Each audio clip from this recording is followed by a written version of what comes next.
Arsenal fans have been crying out for a proper number 9 for years now. Someone who can lead the line, score goals, and bring that ruthless edge in the final third. So when Viktor Gyökeres was linked and eventually arrived, it felt like the final piece of the puzzle. A powerful striker, great movement, relentless work rate, and goals to back it up. On paper, perfect.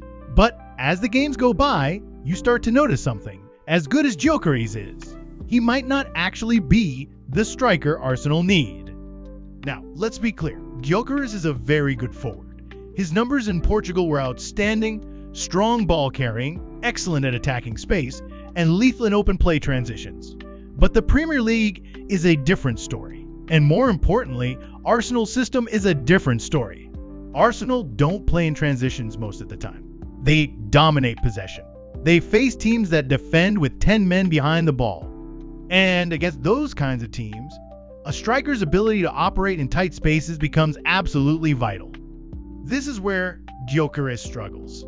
His game is built around running into space, attacking the channels, using his strength to bully defenders when the game is stretched. But when teams sit deep, that space disappears. Suddenly, you're being asked to link play in crowded central areas, combine quickly in one-touch triangles, and stay patient while the ball circulates. And that's not really Gyokeres' game. Watch him closely against compact defenses. His first touch can be a bit heavy, his movement's a bit predictable, and when the ball comes to his feet with his back to goal, he doesn't quite have the same awareness or composure as, say, Kai Havertz. He thrives when he has grass in front of him, not when there are 3 defenders within arm's reach. And that's exactly why Arsenal sometimes look blunt in attack with him leading the line. The ball goes into him, it bounces off, and the move breaks down. When that happens 2 or 3 times in a row, Arsenal lose rhythm, lose territory, and lose control.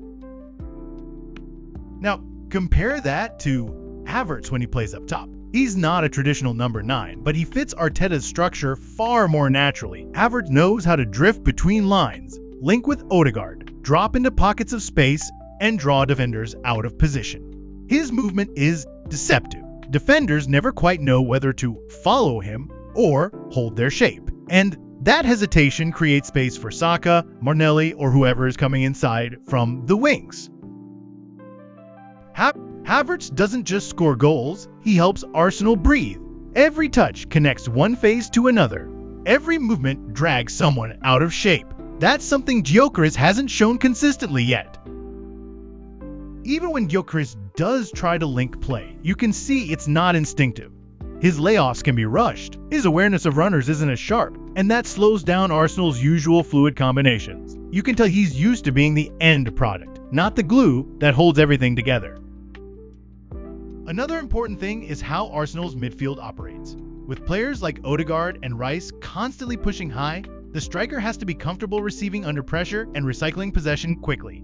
When Gyokeres takes that extra touch or gets dispossessed, the entire structure collapses, the midfield gets caught high, the press is broken, and suddenly, Arsenal are vulnerable to counters.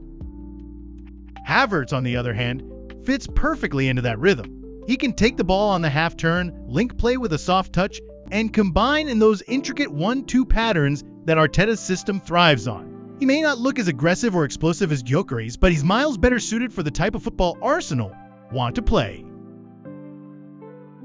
To be fair, Gyokeres is still adapting. It's his first season, and there's every chance he improves technically. Players can grow into new systems. Right now, it's clear that when Arsenal face low blocks, he doesn't give them the subtlety or control they need in the final third. He's a weapon for games with space to attack, but not a consistent solution when space disappears. So, maybe the question isn't, is Gyokeres a bad signing? It's, was he the right kind of signing for this Arsenal team? Because when Havertz is fit and rhythm, he offers something Gyokeres just doesn't: control, connection, and unpredictability. If Arteta wants to dominate teams that sit deep, Havertz might just remain his best option up front. Not because he's a better finisher, but because he makes everyone around him better. What do you think? Should Arteta persist with Gyokeres and hope he adapts, or should Havertz remain Arsenal's main man up front? Let me know your thoughts down in the comments.